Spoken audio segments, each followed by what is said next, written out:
Hey, what's up guys? Welcome back to another review, this time of set 71839, Arin's Spinjitzu Battle Mech.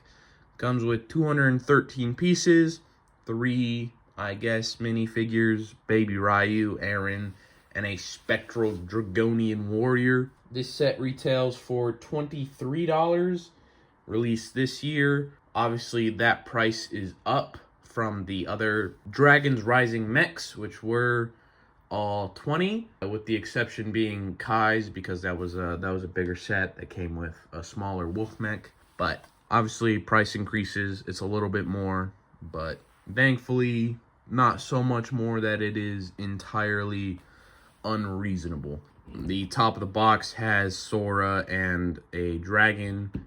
As all Dragons Rising box art features a ninja and dragon. The top shows Arin in 1:1 scale, as well as him duking it out with the Dragonian Warrior. Side shows him off in a different outfit for him. And then the back shows off the feature with all these Dragons Rising sets of being able to mix and match them, you know, in different ways that you so choose.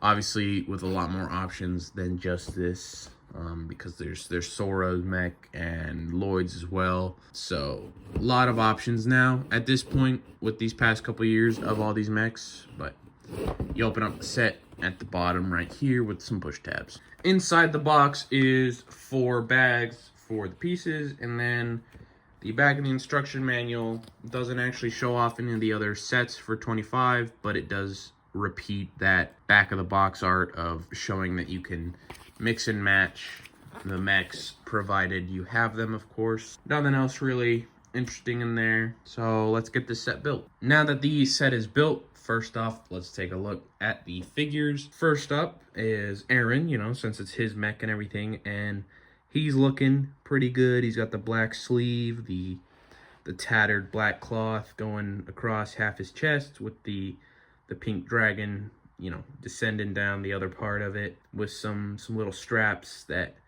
seem like they're broken off, would be what it seems to be intending. The little black belt with a little, I don't know, buckle part or something hanging down, pouch on his other leg, some straps across his knees, and then the back has that other part of the dragon coming down to the front of his chest and more of that tattered black cloth.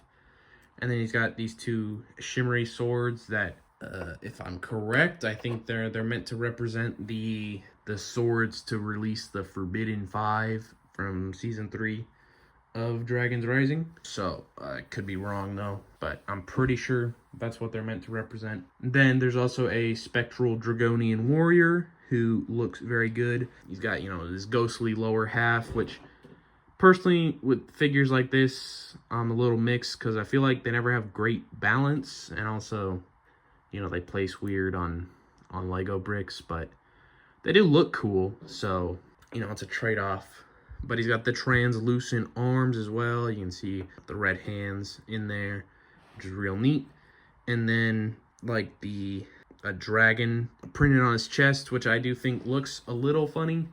Personally, I'm not the biggest fan of the design for it. And then the back has some scale printing and some metal armor printing. And then if you take off the helmet, it's got a very, very angry face, and then some scale details on the back. Now, moving on to the mech, very, very similar to a lot of the other $20 Dragons Rising mechs, obviously. A couple differences. I will say this, like, feet design for the mech is a little bit different than some of the others. I feel like there's a lot more, I don't know, extending in the back. I feel a lot of the other ones are a bit more even and spreading out front and back, or have, you know, more bias towards coming forwards. It's just a small thing, but it's definitely something I feel like I noticed that is a little different from the others, but similar armor plating to a lot of the other ones. Right here, you can flip up, and, you know, it just shows the legs. Oh, obviously, not the strongest connection there. All right. Part of me wishes 2 clips were involved after doing that twice, but, you know, the legs obviously have quite a range of posability. They can go all sorts of places, and then you know, the foot itself can rotate quite a bit. And the thing with all these mechs is they all have like pretty good balance where you can really get some fairly wacky poses out of them, and they'll actually stay, provided you just find the right way to do it, which is something fun about all of these ones, because usually you'll find, obviously the larger mechs, they've gotten really good at making them pretty stable regardless. However, it's definitely not to this level where you can do this to them, which makes sense because they are quite a bit larger, but it was always fun to mess around and do these kind of things with the smaller ones. But moving on to the arms, this side he's holding a sword in his hand, same hand design on both, just the little clips or whatever as fingers, and then he's got these sticking out on the back that you can rotate and pose around as some little fins on the arms. The back, nothing on it really, and then just the other arm is actually different. Obviously, you see it imitates his actual character design. It's got a black arm on this side, yellow arm on that side, which I think is kind of a fun little thing. This arm's a little beefier because it's got this little detailing right here, so that's interesting. And then this one's got like a grapple hook for the mech, and then a sword for this one.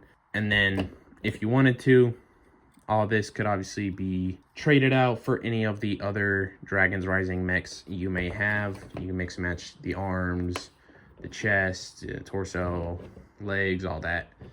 And then it is a simple affair to get him into the mech, have him in a seated position, have his arms up, and then he slides right in there and he sits in real good. And then last thing, he does have some clips right here for those swords so that you do not have to just chuck them in a bag or a bin or wherever. You personally may put pieces that you're not using. All in all, a very solid addition to the Dragon's Rising mechs. I think it is a good pickup. The price increase does hurt a bit, just because, you know, obviously it is going to.